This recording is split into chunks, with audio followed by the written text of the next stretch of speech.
কিন্তু বয়সের দিক থেকে তো একটা জায়গায় চলে এসেছি।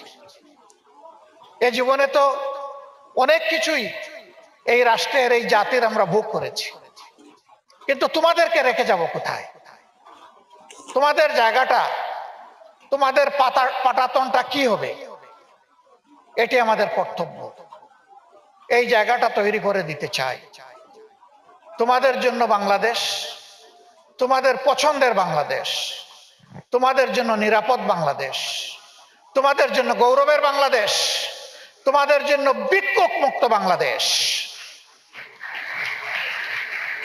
সেই বাংলাদেশটাই আমরা গড়তে চাই তোমাদের সাথে একসাথে কাজ করে।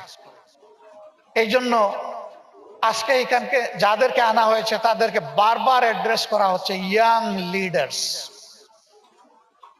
ইয়েস, তোমরাই আগামী দিনে জাতিকে নেতৃত্ব দেবে ইনশাআল্লাহ।